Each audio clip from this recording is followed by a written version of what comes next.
तो देख सकते हैं गाइस, इस वक्त जितिया पूजा के लिए फल वगैरह सब कुछ रेडी हो चुका है।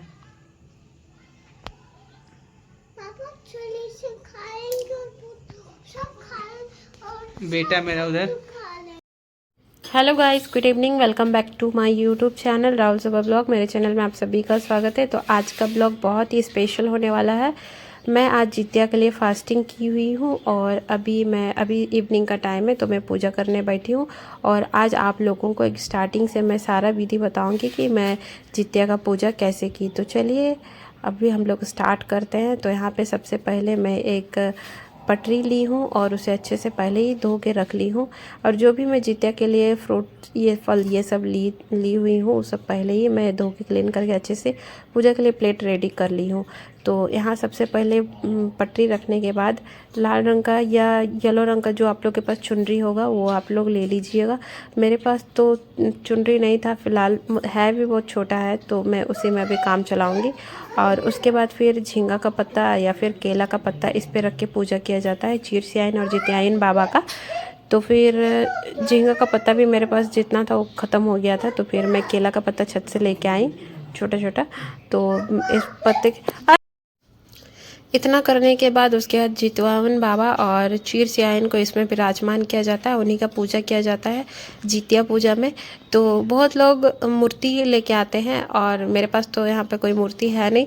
और जिनके पास नहीं भी होता है वो मिट्टी के बना लेते हैं छोटा छोटा मूर्ति, या फिर चावल का पाउडर या गेहूं का पाउडर, इसमें कुछ का भी ऐसे छोटा छोटा लोया करके बना के चीर सियाइन और जितियान बाबा बना के उनको पूजा करते हैं।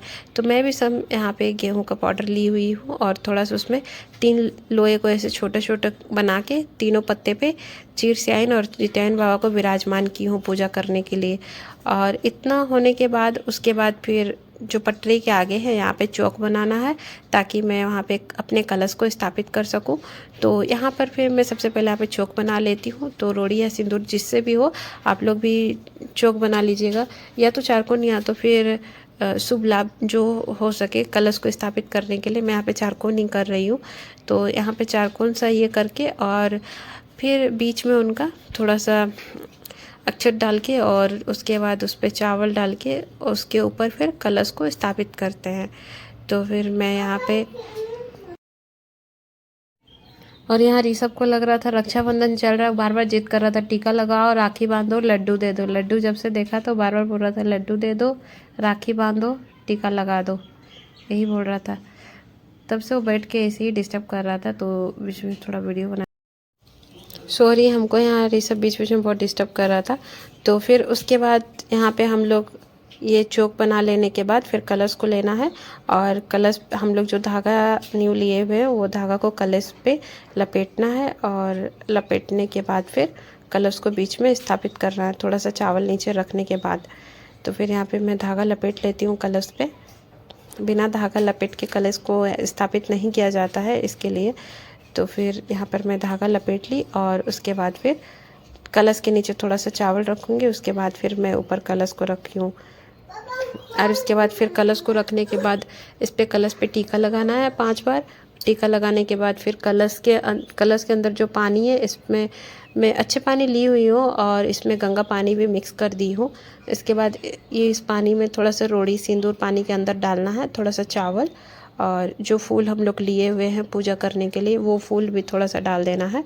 और उसके बाद इस कलश के अंदर आम का पत्ता मतलब रखना नहीं है तो फिर अशोक का पत्ता भी चलेगा, लेकिन यहाँ पे मैं आम का पत्ता ही लेके आई हूँ। अभी 5 पत्ता रखना चाहिए था लेकिन था नहीं छत पे, तो मैं एक ही पत्ता को लेके आई हूँ। आम का पत्ता एक ही पत्ता डाली हूँ क्योंकि उन्हीं पत्ते से फिर स्नान कराना रहता है चीर सियाइन। और फिर गणपति जी का पहले पूजा होता है, फिर कलश का पूजा होता है, तो फिर पत्ते से पहले स्नान कराना रहता है, तो इसकी वजह से।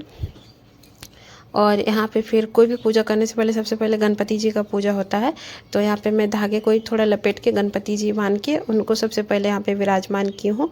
और विराजमान करने के बाद सबसे पहले यहाँ पे टीका लगाना है 5 बार। टीका लगाने के बाद फिर, तो इतना होने के बाद फिर हम लोग को सबसे पहले यहाँ पे दिया जलाना है, क्योंकि कोई भी पूजा स्टार्ट होने से पहले धूप दिया ये सब पहले जलाया जाता है। तो तो फिर मैं यहाँ पे दिया जलाऊंगी। दिया मैं पहले से ही रेडी करके रखी हूँ, उस पर कॉटन डाल के और फिर ऑयल सब डाल के रेडी करके पहले से ही रखी हुई थी। जब मैं प्लेट रेडी की थी तो मैं सबसे पहले अभी दिया जलाऊंगी और दिया जला के पहले इसे रख लूँगी। उसके बाद ही जो पूजा है आगे का वो मैं पूजा विधि स्टार्ट करूँगी फिर अपना। तो यहाँ पर मैं दिया जला ली और दिया जलाने के बाद फिर मैं कुछ कटा हुआ प्रसादी चना ये सब मतलब फुला के ली हुई थी प्रसादी में चढ़ाने के लिए। तो वो सबको पहले चढ़ाना है गणपति जी को और कलश के पास भी, क्योंकि अभी चीर स्यान का पूजा अभी की नहीं। पहले यहाँ पे पूजा कर लेना, कलश का पूजा कर लेना, उसके बाद ही फिर वहाँ पे पूजा करना है। तो इसके लिए जो भी कटे हुए प्रसादी था वो मैं चढ़ा ली हूँ और जो प्लेट पे प्रसादी है उसको भी भोग लगाना है। इतना होने के बाद फिर हम लोग के पास जो भी जीतिया हो या सोने का हो या फिर धागा वाला जो भी लेते हो दोनों जीतिया, क्योंकि सोने का रहने के बावजूद भी धागा वाला लेना बहुत ज़रूरी होता है। तो फिर वो मैं धागा वाला जीतिया ली हूँ और इसको पहले यहाँ पे चढ़ा दी हूँ, क्योंकि पूजा पूरा होने के बाद फिर उसके बाद फिर यहाँ पे प्रणाम करके फिर इस सबको इसे पहनाना है। तो इसके लिए मैं ली हूँ। और उसके बाद फिर कलश वाला पानी से सबसे पहले चीर से आइन और जित्यान बाबा को पहले स्नान कराना है। तो आम के पत्ती से मैं 3-3 बार पानी लेके सबसे पहले जित्यान बाबा को उसके बाद फिर चीर से आइन को स्नान कराई। उसके बाद रोड़ी से टीका लगाई, क्योंकि यहाँ कुमकुम का टीका नहीं लगा सकते, तो इसके वजह से रोड़ी का टीका लगाना है। और टीका लगाने के बाद फिर पत्ते सर में भी 5-5 बार करके टीका लगाना है, क्योंकि मतलब कि पूजा करने से पहले धो के रखे थे। तो उसमें कोई भी पूजा में चढ़ाने वाला चीज़ ऐसे ही उसको सिंपल नहीं चढ़ा सकते, उस पर रोड़ी या सिंदूर का टीका लगा के कुमकुम का टीका लगा के ही उसको चढ़ा सकते हैं। तो इसके लिए फिर 5-5 बार करके तीनों पत्ता में टीका लगाना है। और उसके बाद जो हम लोग पूजा के लिए जो फूल लिए हुए हैं, आप लोग जो फूल लीजिएगा जो भी फूल, वो फूल आप लोग को चढ़ाना है। मैं आफ्टरनून ही फूल तोड़ ली थी, इसके वजह से फूल थोड़ा मुरझा गए हैं। तो यहाँ पर फिर फूल चढ़ा लेना है तीनों जगह पे, चीर से आयन और जित्यान बाबा तीनों जगह पे फूल चढ़ा लेना है। फूल चढ़ाने के बाद फिर जो कटे हुए प्रसादी है वो प्रसादी को पहले भोग लगाना है तीनों जगह पे, आप जितना चढ़ा सकते हो। तो कटे हुए प्रसादी का भोग लगा लेने के बाद हम लोग प्लेट पे जो फल लिए हुए हैं, तो वो 5 तरह के फल लिए जाते हैं, तो फिर वो फल को मिला के फिर हम लोग को चढ़ाना होगा। जितना भी आप लोग चढ़ा सकते हो, तो मतलब गणपति जी के पास कुछ चढ़ाना होगा, कुछ कलश के पास और कुछ चीर से आयन और जितेन बाबा के पास। तो फिर सारे फल को ऐसे थोड़ा थोड़ा सारी जगह पे प्रणाम करके मैं चढ़ा लूँगी। और मीठा में मैं लड्डू मंगवाई थी दुकान से, तो फिर लड्डू भी थोड़ा थोड़ा चढ़ा रही हूँ। तो इतना सब भोग लगाने के बाद फिर मैं यहाँ पे फल जितना भी प्लेट में ली थी वो फल सब चढ़ाऊँगी सभी भगवान को, जितना मैं अभी पूजा कर रही हूँ। तो यहाँ पे सबसे पहले गणपति जी यहाँ सब और चीर से इन सबको प्रणाम करके उसके बाद फिर एप्पल संतरा खीरा जो भी ली हूँ, झींगा हुआ सब ये सब चढ़ाऊँगी।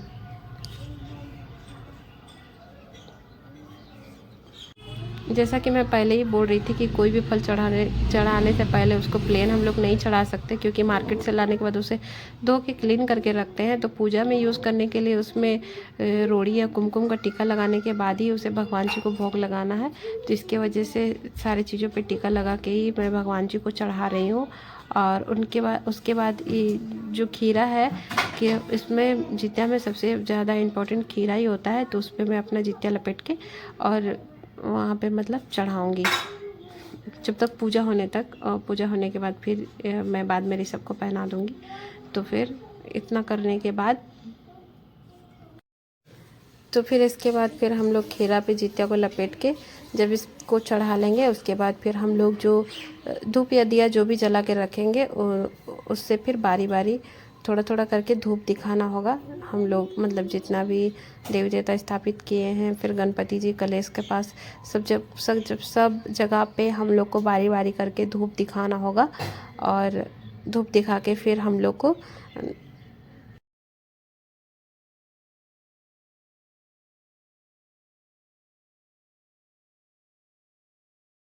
दिया दिखाने के बाद फिर हम लोग यहाँ पे मैं धूप ली हुई हूँ, तो धूप और अगरबत्ती भी है। तो धूप अगरबत्ती सबको फिर मतलब किसी टाइम फिर जला लेना है, क्योंकि इतना सब जलने के बाद फिर मतलब कि कथा सुनने के बाद फिर नहीं जलाना है। तो इसके पहले कि इसके बाद मैं कथा सुनूंगी, तो उससे पहले मैं धूप अगरबत्ती ये सबको जला लेती हूँ। तो फिर यहाँ पे मैं धूप और अगरबत्ती दोनों को जला के पहले रख लेती हूँ।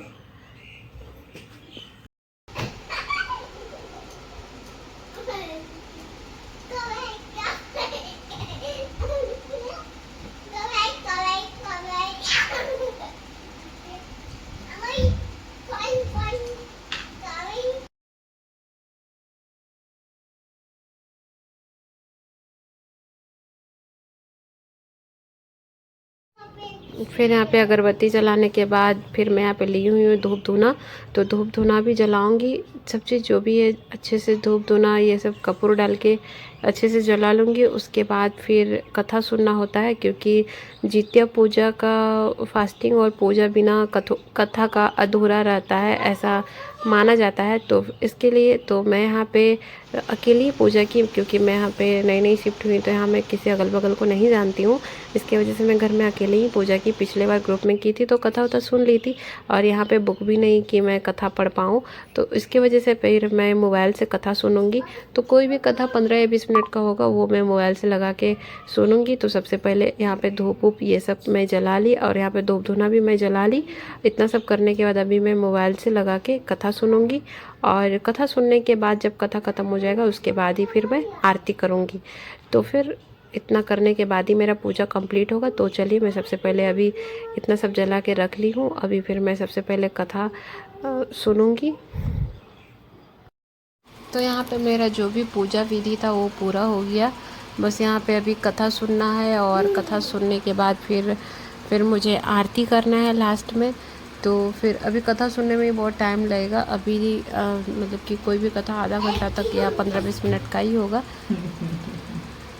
तो फिर धूप धुना ये सब जला लेने के बाद फिर मैं अभी मोबाइल से लगा के कथा सुनूंगी, और उसके बाद लास्ट में फिर मैं आरती दिखाऊंगी।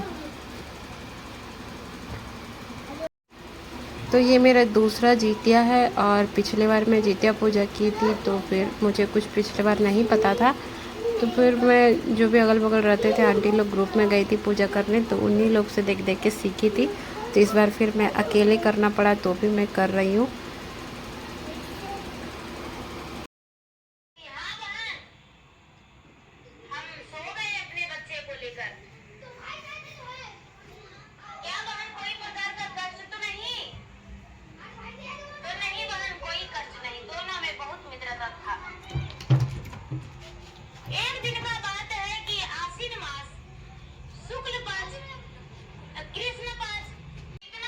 तो फिर यहाँ पर फिर मैं फ़ोन से ही लगा के कथा सुनने लगी, और पूरे आधे घंटे का है, तो फिर आधा घंटा मैं कथा सुन लूँगी, और कथा सुनने के बाद फिर मैं आरती करूँगी लास्ट में।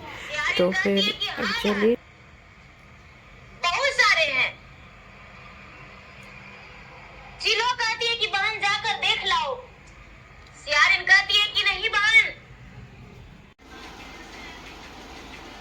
तो यहाँ पे मेरा कथा ख़त्म हो गया, और अभी लास्ट में अभी जो दिया जलाई थी पहले, उसी दिया को प्लेट पे लेके आरती कर रही हूँ। और आरती हो जाने के बाद फिर मेरा पूजा कंप्लीट हो गया जितिया का आज।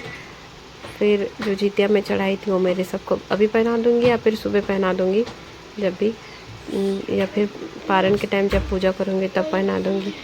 तो फिर इतना होने के बाद फिर घर में जो देवी देवता का मूर्ति है उस पर भी आरती दिखाऊँगी, और पूरे घर तरफ थोड़ा थोड़ा करके आरती दिखा दूँगी। तो ऐसे मेरा आज का पूरा ब्लॉग कंप्लीट हुआ। तो मतलब जितना हो पाया मुझसे मैं आप लोग को दिखाई कि मैं जितिया पूजा कैसे की, और आई होप कि आप लोग को भी समझ आ गया होगा। तो आज के वीडियो मुझे बहुत ज़्यादा मेहनत लगा, सो प्लीज़ आप लोग भी बहुत ज़्यादा प्यार दीजिएगा मेरे इस वीडियो को। और नेक्स्ट वीडियो कैसा चाहिए, कैसा कंटेंट चाहिए, तो आप लोग भी कमेंट कीजिएगा, ताकि मैं आप लोग के हिसाब पे अभी कंटेंट बना सकूं वीडियो ऐसा। तो आज के लिए बस इतना ही। तब तक के लिए वीडियो को लाइक शेयर कमेंट ज़रूर कर दीजिएगा, और चैनल पर नए हैं तो सब्सक्राइब ज़रूर कर दीजिएगा, और वीडियो को बहुत ज़्यादा प्यार दीजिएगा। Bye bye, take care.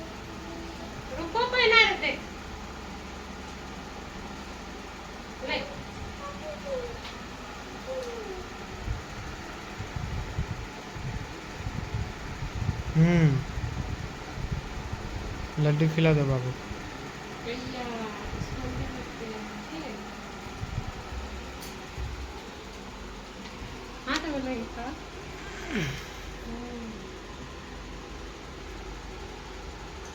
हम नहीं खरीदते, हमने पापा, हम नहीं राखी थोड़े बांधे हैं।